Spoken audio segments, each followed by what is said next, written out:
Hi, um,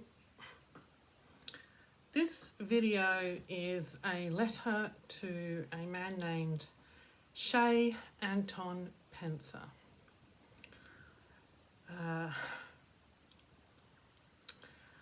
I need to do this because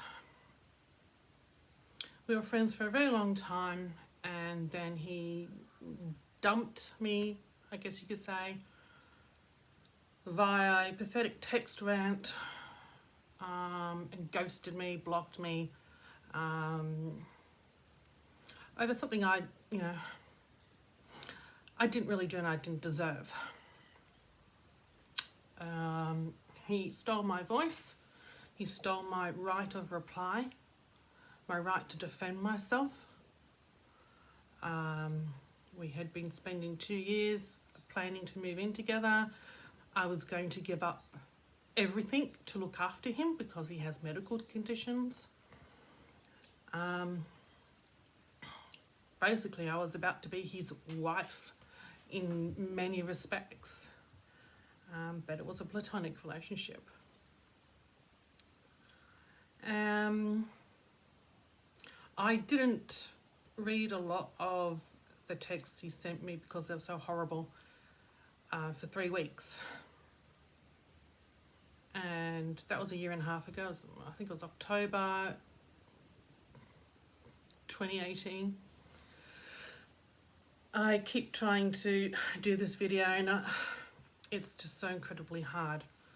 I've only read the text a couple of times since and it just makes me sick.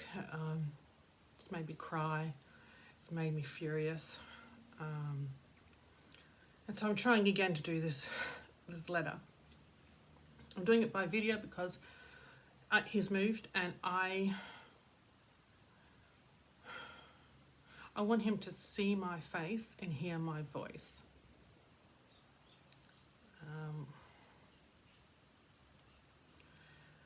I've written a script so many times and I'm probably not going to completely follow it. In fact, I already haven't. This is going to be part one. I'm going to do this in parts.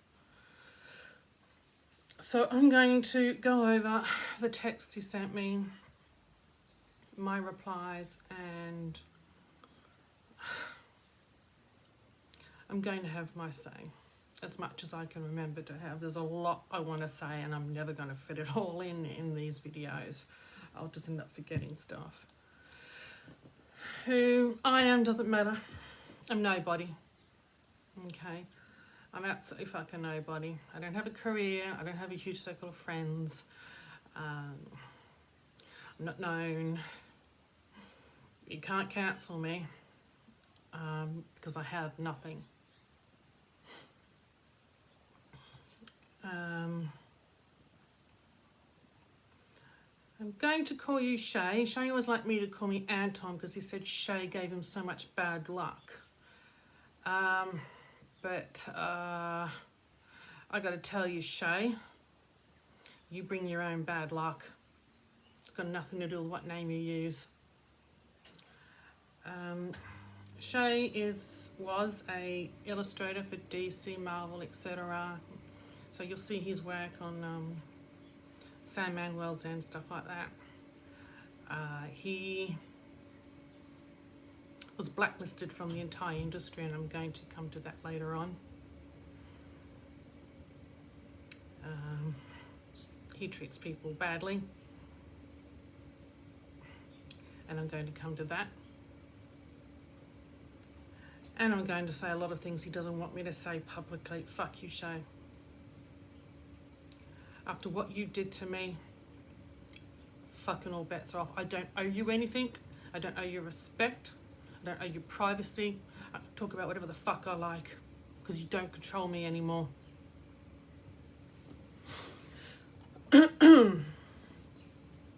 And Shea, I screenshot all the texts because I'm not an idiot. And I don't care who sees this video. Again, I'm a nobody. Okay, so to give some context, I had been up to his place in Coffs Harbour. I live down in Melbourne. I'd flown up there to help him put his house on the market, which he couldn't do for 2 fucking years. He has a spinal injury and he's also the world's greatest procrastinator. I spent a week scrubbing his kitchen. I threw out 90% of the crap in his fridge because it all gone mouldy. And I had to wipe out bits of cockroaches in the fridge. I have bulging discs in my neck and my back, so this was really hard on me, but I didn't complain because I took my end of the bargain really seriously. And I wanted to look after him because he was my best friend. I mean, my fucking best friend in the whole world ever. And I loved him.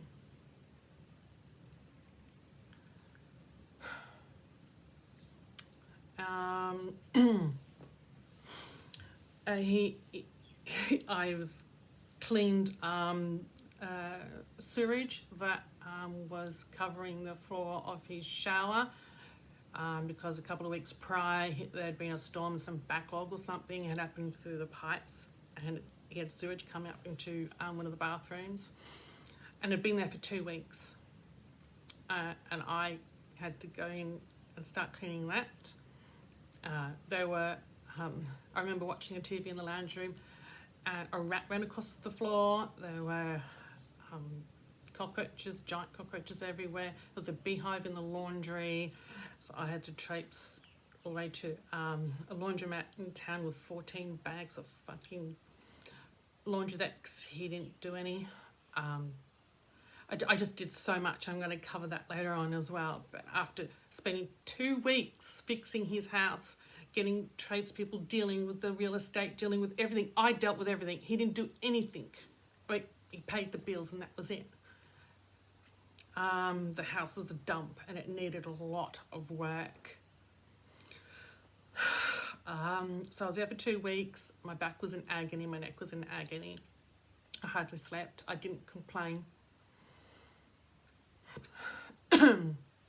I came back. Oh, I had the best sleep I had for years.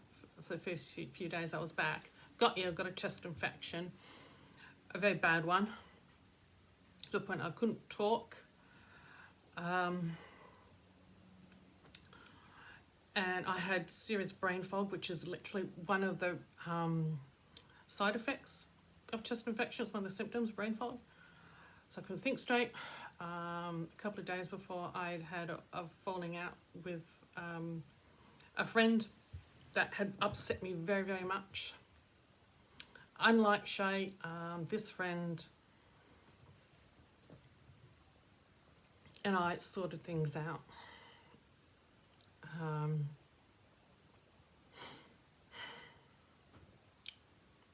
But I was in a very delicate state. I was very upset. I was very ill. I had always picked up the phone. I'd always done whatever Shea needed. And it was this one fucking day I did not want to talk to him. In 13 fucking years. So this day, I'm at my computer, minding my own business, just trying to get through the day. And he starts texting me. About a guy called Jimmy who had lived with him for a year. I thought was supposed to be cleaning up his place and looking after him, but apparently hadn't. He left a week before I got up there, and I don't know what the fuck he was doing there. Jimmy, you're a fucking disgrace.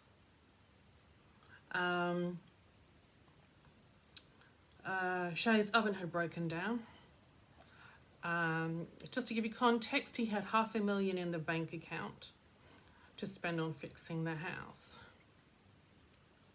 But he didn't want to spend the money fixing an oven. No one's going to buy a fucking house with a broken oven. So, here's the text to start that day. He's telling me about wanting me to deal with collecting the money that Jimmy owed him. It was about $1,000. This is the text. Jimmy had an agreement with me, as I mentioned, defining his dead tour responsibilities to me. I've been texting him today in regards to that. Told him if he fucks up, he'll have you to deal with. He did this before. He asked me to deal with anything. He did. In fact, he never asked me. He told me.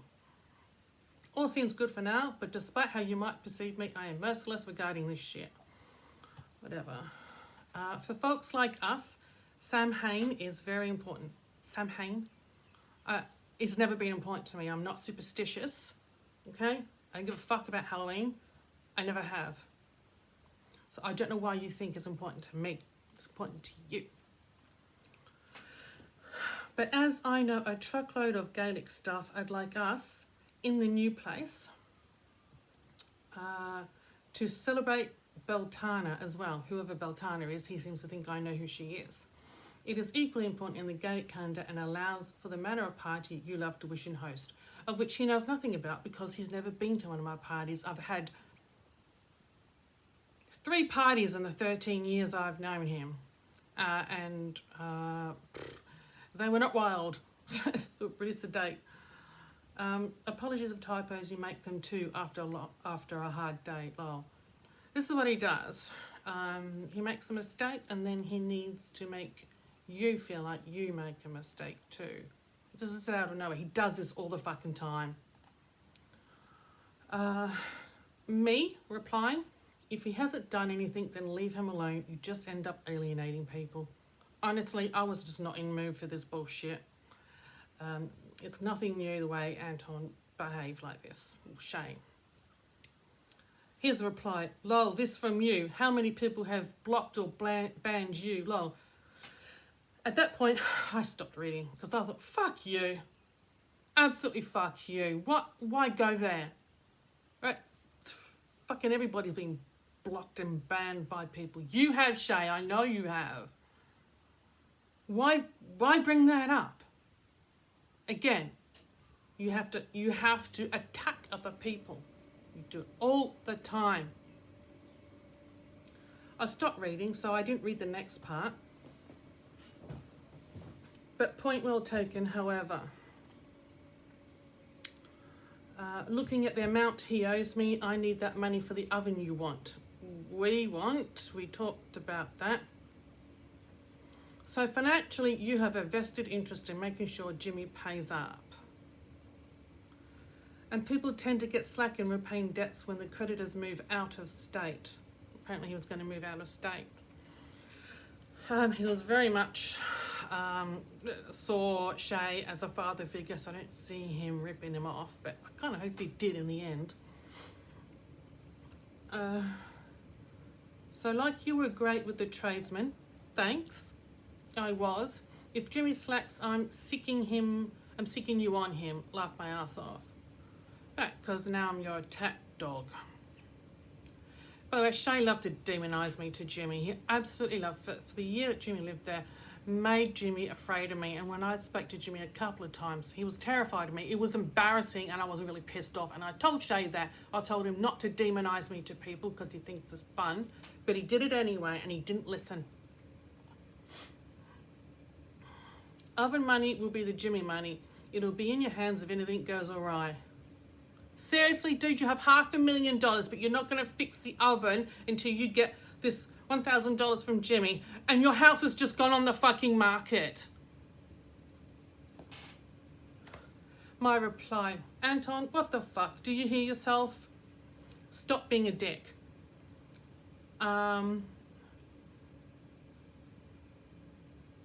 don't know anything about the oven. He hadn't told me the oven was broken at that point. Just get it fixed. I can't talk to anyone. My voice is gone. It's gone from hard coughing. Okay,